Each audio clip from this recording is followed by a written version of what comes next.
Dans cette vidéo, je vais t'apprendre à dessiner un pneu étape par étape sur AutoCAD. Nous allons commencer avec les commandes de modélisation 2D, puis utiliser après les commandes de modification qu'il faut pour aboutir à la forme 3D souhaitée. Je te conseille de suivre cette vidéo jusqu'à la fin ou de l'enregistrer dans tes favoris parce qu'à la fin, nous allons voir de façon détaillée comment obtenir ces genres d'images.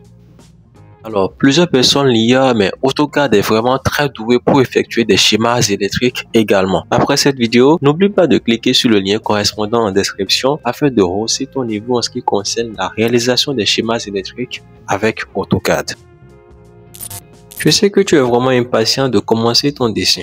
Mais avant cela, je t'invite à t'abonner à la chaîne et à activer la cloche de notification afin de faire grandir la communauté et par ce même biais, être informé à la sortie des prochaines vidéos.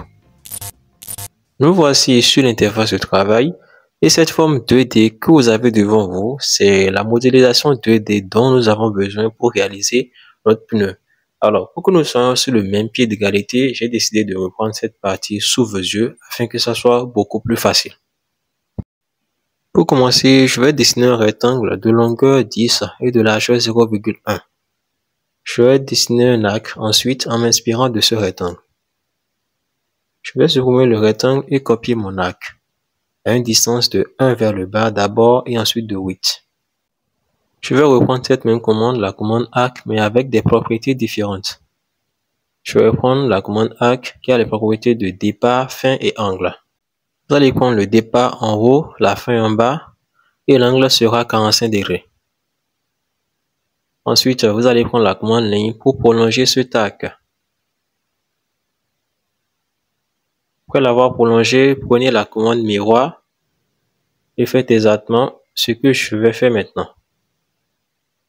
Après ça, je vais prendre la commande contour, cliquer sur les deux intérieurs. Après ça, je vais essayer de déplacer les deux solides que je vais déformer, ou plutôt les deux figures.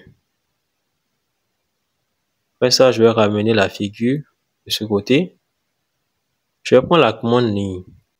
Je fais une ligne de longueur 1 vers le bas, 1 vers la droite, 1 vers le bas et 1,5 vers la droite. Je reviens vers le bas, je fais une ligne de longueur 4,5. Après ça, je vais sélectionner cette partie et prendre la commande miroir une fois de plus. Je vais prendre la commande ligne et fermer. Je vais reprendre la commande contour et cliquer là. Une fois que je clique là, je vais sélectionner sur bloc et déplacer et j'efface l'élément qui était là. Maintenant, je vais faire tout simplement une ligne de longueur 2 vers le bas.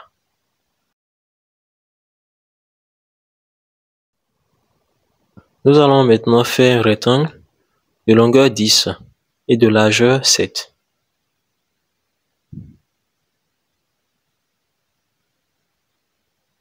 Après cela, nous allons essayer de reproduire les parties que nous avons ici.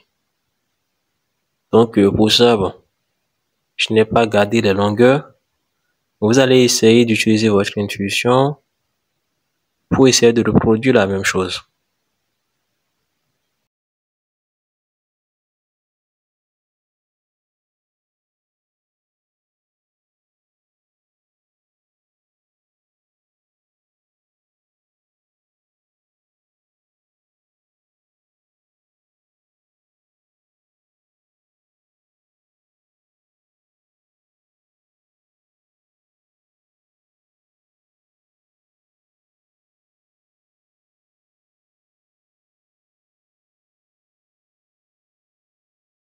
Une fois terminé, nous allons prendre la commande ligne, mettre au milieu ici, faire une ligne de longueur quelconque. Après ça, nous allons faire un cercle de rayon 0,75, prendre la commande balayage et balayer le cercle sur la ligne. À la fin de cette étape, je pense que nous sommes maintenant prêts à passer aux commandes qui nous permettront d'aller en forme de 3D. Donc, j'ai commencé avec la commande extrusion. Donc là, j'ai extrudé déjà deux parties que vous voyez là. Et la hauteur doit être un peu considérable. Après ça, je vais m'intéresser à la commande révolution. Donc, je vais révolutionner toutes les parties. Et bon, remarquez là que j'utilise seulement une partie du dessin. Donc, je clique sur toutes les parties, je vais cliquer sur la commande révolution et je vais révolutionner sur l'axe rouge. Lorsque je vais finir la révolution, je vais essayer de copier la partie du haut sur elle-même pour que j'en ai deux. Je prends la commande intersection, je vais cliquer là, cliquer sur une partie extrudée, faire entrer et je vais refaire la même chose pour la deuxième partie. Après ça, je vais déplacer un peu cette partie-là, utiliser la commande gain afin de la creuser pour que ça ait un peu l'air d'un pneu.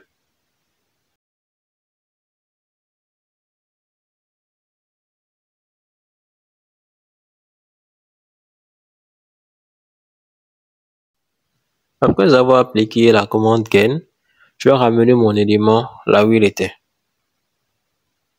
Après ça, je vais changer le plan de travail. J'irai sur le plan gauche ou droite.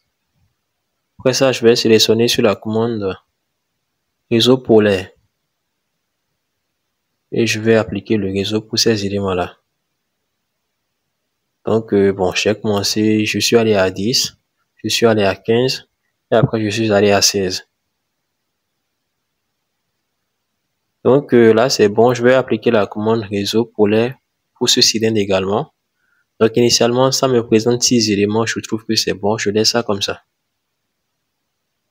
Après ça, je vais les soustraire de mon dessin. Et puis je pense que bon, le dessin préliminaire est terminé. Après ça, je peux penser soit à mettre des couleurs, soit à effectuer le rendu. Donc là, déjà, elle est intéressée de noter que les couleurs, c'est surtout bon pour la vue face à face comme ça sur le logiciel même. Donc là, il me suffit de faire double-clic sur la partie que je vais mettre en couleur et sélectionner la couleur qui m'intéresse. Donc bon, là, j'ai fini de mettre la couleur. J'ai utilisé le noir pour la partie qui est en plastique et la couleur cendre pour la partie en métal. Bon, vous savez très bien les différentes parties d'un pneu normalement. Donc, si je veux effectuer un rendu, je ne peux pas m'intéresser aux couleurs, mais plutôt au navigateur de matériaux. Donc déjà, pour trouver cette partie, j'irai dans l'onglet visualiser. Après ça, je vais cliquer sur navigateur de matériaux. Bon, vous pouvez taper ça directement sur l'invite de commande. Donc, en ce qui concerne les parties qui sont en plastique, vous irez seulement dans la partie des plastiques.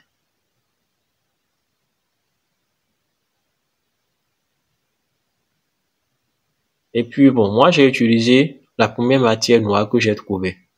Donc, elle est tout juste en face de vous. Donc, j'ai mis toutes les parties qui sont à considérer comme étant en plastique dans cette nature-là, dans cette texture-là.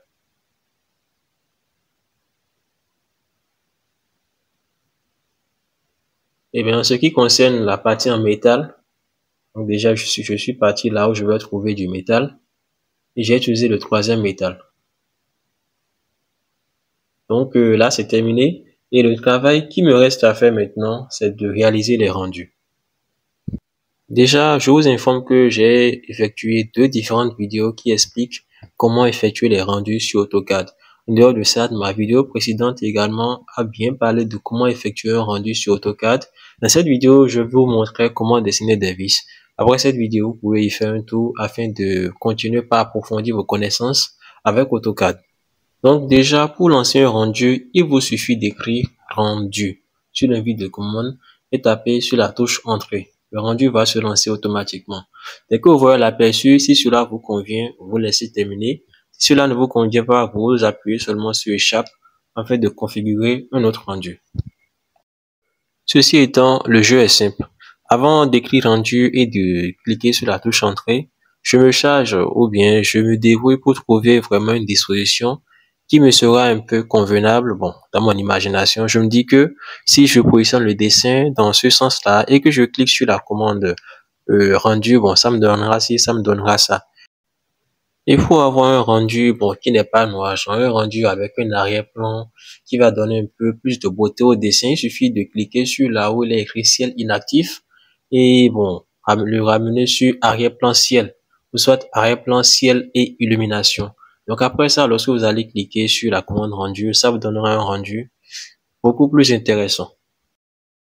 Personnellement, je pense qu'avec ce que j'ai dit, et si vous mettiez votre créativité en action, vous pouvez obtenir vraiment assez de belles choses. Ceci étant, je vous laisse voir un peu les différentes manipulations ou bien les différentes configurations que j'ai eu à faire afin d'obtenir les différents rendus que voici. C'est ainsi que nous allons donc achever cette vidéo. Si le contenu t'a apporté quelque chose, n'hésite pas à t'abonner et à activer la cloche de notification. Comme je l'avais dit, ça te permettra d'être au courant des vidéos qui vont sortir après et par ce même biais, tu vas faire grandir la communauté. N'hésite pas à cliquer sur l'une des vidéos qui apparaît devant toi afin que nous nous retrouvons là-bas pour un prochain apprentissage. À tout de suite.